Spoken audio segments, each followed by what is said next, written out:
Halo guys, apa kabar semuanya? Dulu Indonesia begitu diremehkan oleh Ultras Malaya. Dulu Erick Thohir pernah mengajak Persatuan Sepak Bola Malaysia atau Ketua Federasi Malaysia atau FAM, yaitu Datuk Haji Hafidin Muhammad Amin, untuk melakukan uji coba Piala Dunia pertandingan persahabatan, tapi ditolak mentah-mentah. Tapi kini Datuk Tahir malah menawarkan diri. Sampai-sampai dia bilang, tak semua yang dilakukan Indonesia bisa ditiru Malaysia. Bahkan warga Malaysia sendiri mengakui dan memuji kemajuan sepak bola Indonesia. Sementara tim dari kebanggaan mereka sendiri terlihat semakin menurun kualitasnya.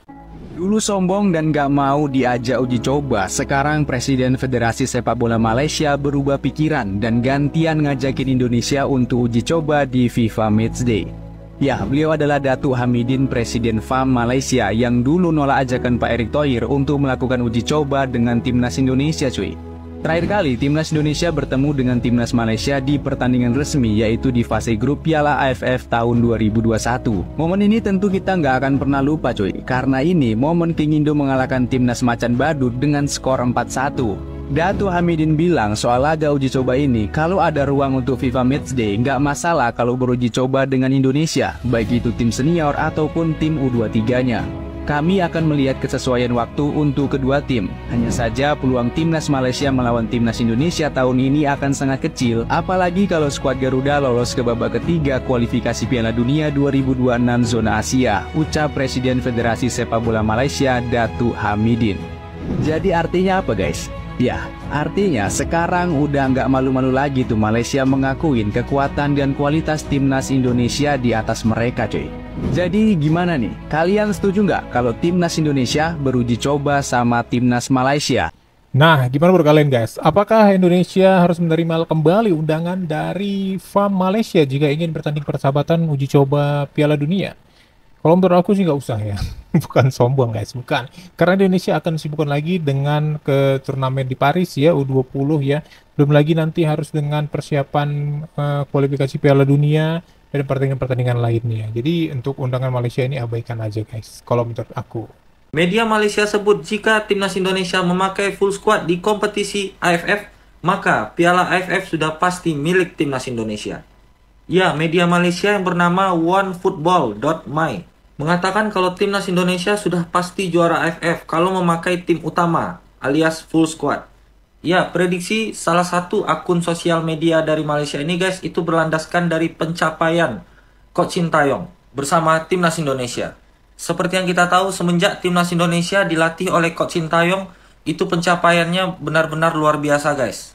Coach Sintayong berhasil menaikkan level Timnas Indonesia yang dulunya hanya Asia Tenggara, sekarang udah berada di level Asia dan menuju OTW level ke kelas dunia. Dan inilah beberapa prestasi dan sejarah baru yang dibuat oleh Coach Sintayong untuk Timnas Indonesia guys. Bisa sama-sama kita lihat ada beberapa sejarah baru dan prestasi yang diukir Coach Sintayong bersama Indonesia.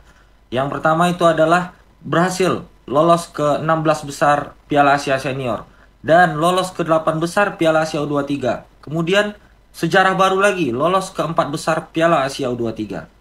Dan masih ada beberapa pencapaian luar biasa Coach Sintayong bersama Indonesia. Dan mungkin inilah landasan kenapa salah satu media dari Malaysia ini mengatakan kalau Timnas Indonesia sudah pasti juara jika memakai pemain-pemain inti alias full squad. Tapi pertanyaan terbesarnya adalah seberapa pentingkah Piala AFF untuk Timnas Indonesia yang sama-sama kita tahu itu sudah berada di level Asia, bukan level Asia Tenggara lagi. Karena menurut aku pribadi lebih baik skuad utama kita atau skuad inti kita itu fokus ke level Piala Dunia atau level Asia. Nah, kalau untuk Piala AFF itu sebagusnya diberikan ke kelompok umur aja untuk menambah pengalaman para pemain timnas yang masih muda guys. Nah, menurut kalian sendiri gimana guys? Apakah kita harus mendapatkan Piala AFF ini dengan skuad inti yang kita punya sekarang? Respon masyarakat Malaysia setelah ranking FIFA Timnas Malaysia dilewati Timnas Indonesia cukup menarik untuk diulas. Mereka langsung menyebut ranking hanya sebuah angka. Masyarakat Malaysia lalu merespons penurunan peringkat itu dengan mencoba menghibur diri. Menurut unggahan di akun TE kata OKFPSINXA, ranking hanya sebuah angka. Saat ini, FIFA memang belum mengeluarkan secara resmi peringkat terbaru. Namun, dalam beberapa hitungan, Indonesia melesat hingga 7 posisi setelah 2 kali menang atas timnas Vietnam.